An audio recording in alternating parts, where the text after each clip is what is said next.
Welcome to the Grand Canyon.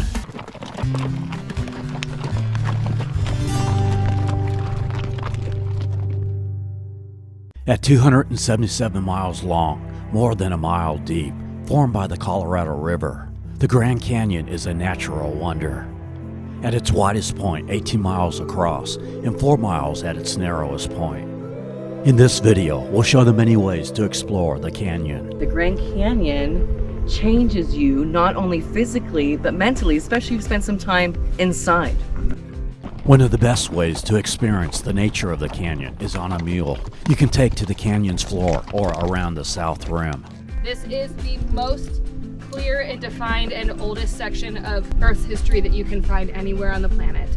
We'll explore the canyon from the sky by plane and with 2 different helicopter flights. One over the south rim and the other into Grand Canyon West to the floor as we hop on a thrilling boat ride on the Colorado River. We take you on one of 3 Jeep tours available. Hear interesting info from our guide. Desert white sage, now sage you can use for cooking. We show the Grand Canyon Railway from Williams, Arizona to the Grand Canyon Village. We explore several of the vista points along the south rim by Jeep and by bike.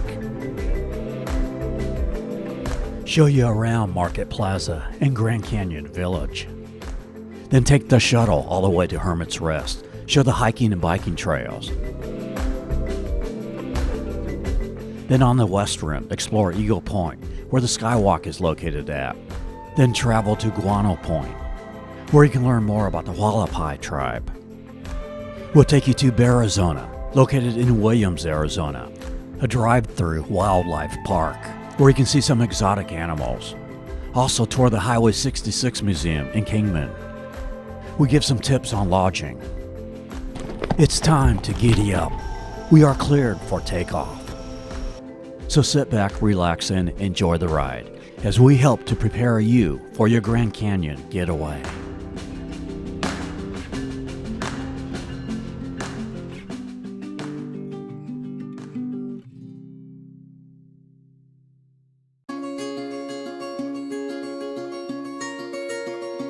Flagstaff, Arizona is a 90-minute drive to the Grand Canyon and really a cool mountain town to check out. One of the best cities for mountain biking and hiking, and a beautiful town in winter as well. Did a video of Flagstaff 3 years ago that you can check out if you'd like. We'll check out a couple of other nearby towns at Williams and Kingman later. The Grand Canyon Williams KOA is the closest KOA to the canyon, and an easy 45-minute drive to the South Rim entrance. Makes it a good base camp, open from March through October. They have quaint, pet-friendly cabins, tent sites, and full hookups for RVs. Tucson is the nearest town to the canyon. Just a couple miles from the entrance, there are eateries, lodging, and Jeep, helicopter, and plane tours that depart from here. I chose the Grand Canyon Plaza Hotel, a 3-star pet-friendly hotel. Was very pleased. Convenient parking where you can park next to your room. Easy in, easy out with my Timber Ridge beach cart. The room's very comfortable. The bathrooms actually have 2 separate sinks. Reasonable pet fee at $50 per stay. The Yavapai Lodge inside the Grand Canyon National Park, also pet-friendly at $25 per night pet fee. This Plaza Hotel has a nice atrium with a pool and jacuzzi. Also found it convenient for food with 2 restaurants inside. Was easy to call in an order and pick up a meal.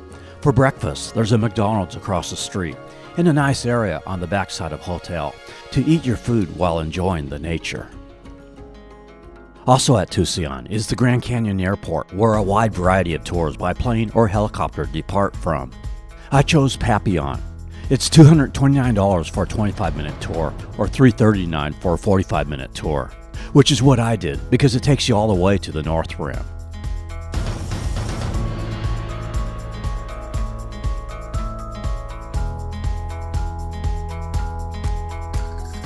It is $50 to request a front seat. Later in the video, we'll show you the West Rim helicopter tour, which has an advantage of going into the canyon. And look at the North Rim, which is roughly 2,000 feet higher than the South Rim, therefore gets a little more rain and tends to be a little greener. The tours from the South Rim are not allowed to fly into the canyon, but the canyon is much wider here, and you see rock formations over a greater area. Papillon also has a combo helicopter Hummer tour. There are 3 different Jeep tours you can take. One of the most popular is Pink Jeep, located at the Grand Canyon Visitor Center, which is next to our Plaza Hotel. While each company has their advantages, I looked at the roominess and comfort of the vehicle, so I decided to go with Buck Wild Hummer Tours. And Bella seemed to enjoy it as well. The seats are very roomy, lots of open air flowing through. Pink Jeep has a 3-hour sunset tour that is $143 for adults, $130 for children 2 through 15. Buck Wild Sunset Tour is a 2-hour tour, but that was plenty for me. It's $120 for adults and $109 for children 3 to 15. Both these companies have cheaper tours during the day. They take you to places you probably wouldn't know about on your own, as well as sharing fascinating info and tips. Down, you're going to see these big black blobs in the tree. Right. Okay, those are turkey vultures. Juniper, it's considered a cedar tree, and we all know cedar is a very useful tree.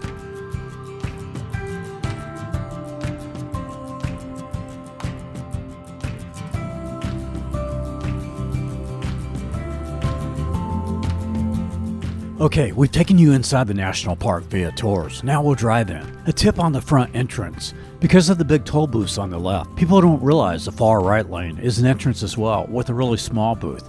I guess they assume it's a private entrance, so if it's crowded, try the lane all the way to the right. This deer near the entrance sign, welcoming people as they enter the national park. You do regularly see deers walking around here. I can now say I climbed the Grand Canyon, even if it was only the sign. Now let's show you how to enter the canyon by train.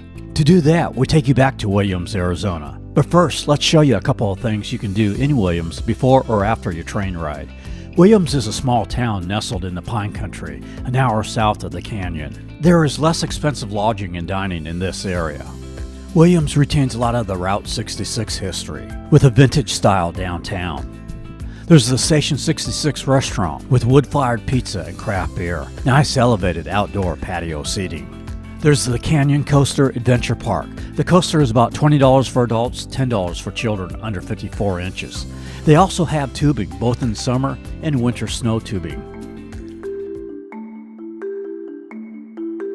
Besides the railway, the most popular attraction is Bearizona, a drive-through wildlife park, where you see bears, of course, but also wolves, bison, mountain goats, and more. During weekdays, it's $30 for adults, $25 for children 4 through 12. Add $5 for weekends. There's a cafe here, as well as an area where you can walk around and see the animals.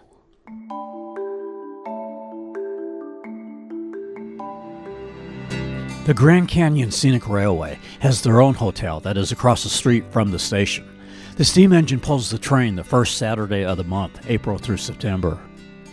The Polar Express trains run November and December, takes passengers to see Santa Claus and his reindeers. Very popular. For the scenic train ride into the canyon, rates are as low as $51 for a round trip in coach class, with options available for the observation dome and the luxury dome around $200. It's a 2-hour entertaining train ride with Western musicians and cowboy characters on vintage rail cars, while seeing areas of the national park that you don't see from the roadways.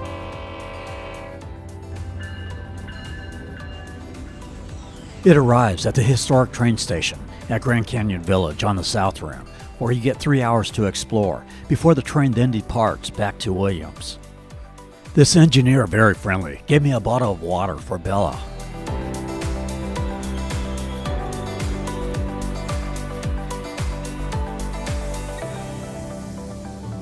At Grand Canyon Village is Bright Angel Lodge. This is where the mule rides depart from. The lodge is a complex of cabins around a central lodge building, not pet-friendly if wondering.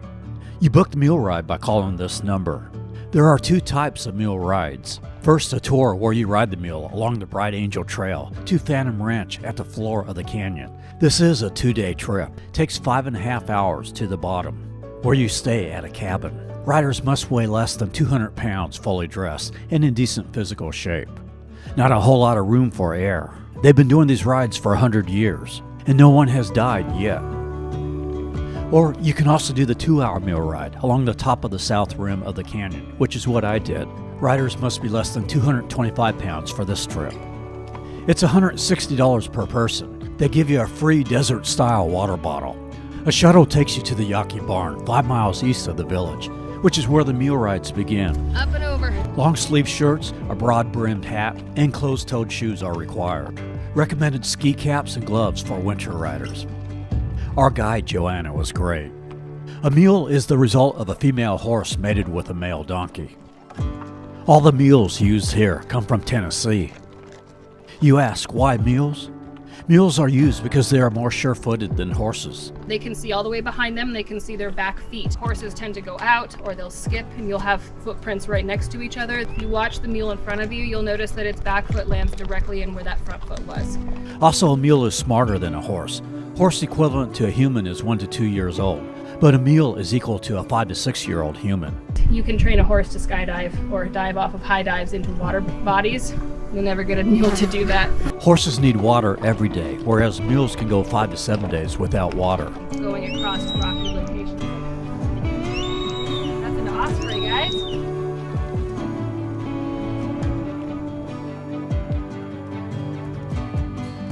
Before we head to Grand Canyon West, I want to show you a little around Grand Canyon Village. This is part of the South Rim Trail that we'll talk about more in a little bit. Usually a lot of pedestrian traffic in this part of the trail at the village. Besides Bright Angel Lodge, there are 3 other lodges, including the crown jewel of the canyon, the European El Tovar Lodge, a kind of a cross between a Swiss chalet and a Norwegian villa. Next to El Tovar Lodge is the Hopi House, inside authentic American Indian arts and crafts. Also here is the Visitor Center, gift shop, and museum. There's a food truck to grab a quick bite to eat. They had a really good vegetarian burger.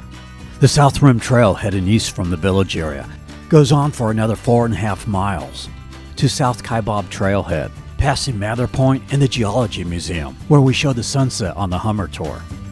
The South Kaibab Trail is 6.3 miles long, takes you to the floor of the canyon, about 46 hours to hike each way. It's more strenuous than the Bright Angel Trail, although slightly more scenic. Mather Point is where there are the most guardrails, yet it is also the place where there are the most falls. Be careful. If you do fall and have to be rescued due to something stupid you did, it could be anywhere from $10,000 to $100,000 to pay for the rescue. There's also the Greenway Trail System, a 13-mile paved walking and biking path that connects Tucson and Grand Canyon Village. I got a feeling, it's all feeling good. I got a feeling, it's all feeling good. A mile and a half west of the Visitor Center is Market Plaza Village Market, where you can get groceries, souvenirs, along with camping and hiking gear. Next to the Village Market is the Yavapai Lodge that we mentioned earlier. They have a rustic tavern restaurant with casual pub fare here, outdoor seating. Now let's show you the areas west of Grand Canyon Village, to Hermit's Rest. This part of the canyon, you have to either take the free shuttle or bike or hike. The shuttle buses are equipped with bike racks. We're going to get back on the South Rim Trail. This trail runs from South Kaibab Trailhead all the way to Hermit's Rest, a total of 13 miles. All we have is nothing, sometimes nothing's all you need. When you're stripped of all your armor, you can finally feel the breeze. We're living in the moment. Most of the trail is paved and pretty easy. Our first stop, Trail View Overlook. We ain't got pockets full of money, but we're rich in other things. This highway is our living room, we're swimming in the mystery. Next stop, Hopi Point. The Hermit's Road Shuttle runs from March 1st to end of November. Takes you to 9 different overlooks, from Bright Angel Lodge to Hermit's Rest. It's about an 80-minute round trip if you don't get off the bus. Keep in mind, the return trip only stops at a couple of those 9 vista points. We arrive at Hermit's Rest, where the paved road ends. There's a souvenir shop and snack bar, crafted out of native rock and stone. It's a resting spot for hikers. That's the name, Hermit's Rest. We're alive, we're sipping on sunshine. We wanna taste of this world as the offer. Unafraid, we were made to wander. We will never let it go to waste. No, we're never gonna let it fade. We wanna taste of this world as the offer. When we run out of wine, we'll be sipping on sunshine. Mojave Point, a great place for sunset. Sipping on sunshine. Now, let's head to Grand Canyon West. We're just sipping on sunshine.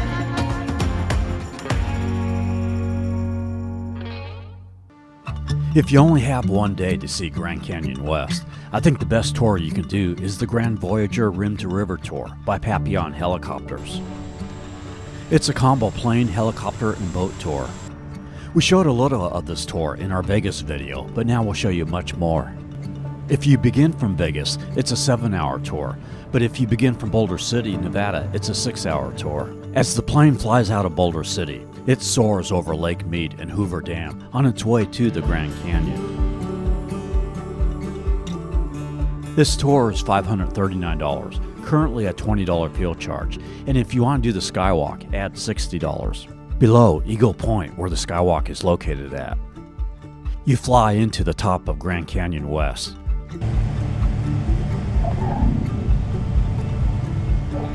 After you land, you transfer to a helicopter. This is a totally different experience than the South Rim, where you just fly over the canyon. Here, you fly into the canyon. Yes, sir. We're going in. You get an impressive close-up views of the canyon walls. These choppers can hold up to 6 people, with 2 people in the front. Roger that. Target locked and ready. Requesting permission to land.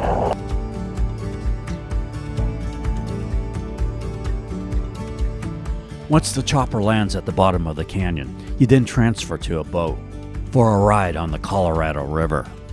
This boat ride is only 15 to 20 minutes long, but it's still a good ride. While the South and North Rim is a national park, Grand Canyon West is owned and operated by the Hualapai tribe. If you are driving to Grand Canyon West, you can do a helicopter pontoon tour for about $300, which you can book through the Grand Canyon West website. Also, you can book trips on the Hualapai River Runners, a whitewater rafting trip available for $400, and a 2-day paddle rafting trip for $800. If you have never been to the bottom of the canyon, one way or another, you have to do it to really fully experience the Grand Canyon. We take off back on the helicopter for another impressive ride back to the top of the canyon. There are rustic cabins just south of the airport for up to 6 guests. They are not pet friendly, but Hualapai Lodge is. However, it's an hour and 45-minute drive away. Next to the cabins is a zip line that is about $39 to $44. At the airport, we transfer to a shuttle to Eagle Point, then Guano Point.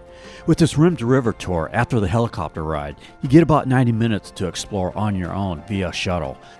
The Skywalk is $28 on top of general admission.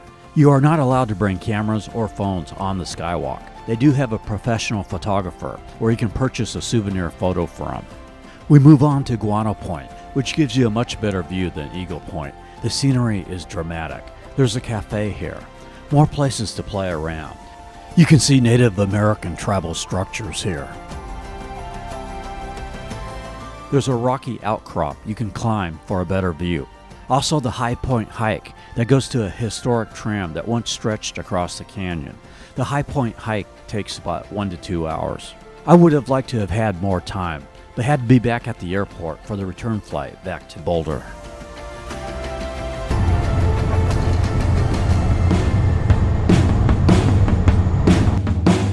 If driving to Grand Canyon West, your closest city for lodging and dining is Kingman, Arizona, located about an hour and 20-minute drive to the south. The Route 66 Museum is here. At the Kingman Visitor Center, you see Main Street America from the 1950s, learning about the history of this famous highway. It is $10 for adults and $6 for children 12 and under. Includes a film, as well as a vintage electric car section of the museum. A Route 66 statue where you can take a car selfie. Across the street from the museum, Mr. D's, a classic 50s diner. So much great nature areas in this part of the country outside of the Grand Canyon as well. Sedona, just a 2-hour drive to the south. A 3-hour drive to the northeast is Monument Valley, where Forrest Gump finally got tired and went home. I got the feeling if I wanna fly, I know that I could. I got the feeling, it's all feeling good. Or you can stand on a corner in Winslow, Arizona. Such a fine sight to see. And of course, Vegas, that we showed in our previous video with so many excursions. Or Lake Tahoe in our last video, an 11-hour drive to the northwest. So hopefully I've given you some ideas. Time to start planning. Hey, I know traveling can be expensive now with fuel costs, but getting out of the house, exploring, helps the mind. Depression can easily set in, and we have to break through that and get back to nature. The sun will show the way. I know the road to take. Throw all our cares away. I don't need to knock on wood. When you're right by my side, I can enjoy the ride. I gotta feel it. It's all feeling good. We are Tampa Aerial Media. We film travel promos across the USA. If you would like to hire us to film your area or city, contact us at info@tampaaerialmedia.com. Coming next, going back to Florida for a big video of Orlando. Then within the next few months, Lord willing, looking to do Hawaii and Alaska. Subscribe and be a part of our travel community. From the great state of Arizona, I wish blessings to you wherever you may be. Fight that depression, meet new people, and enjoy nature.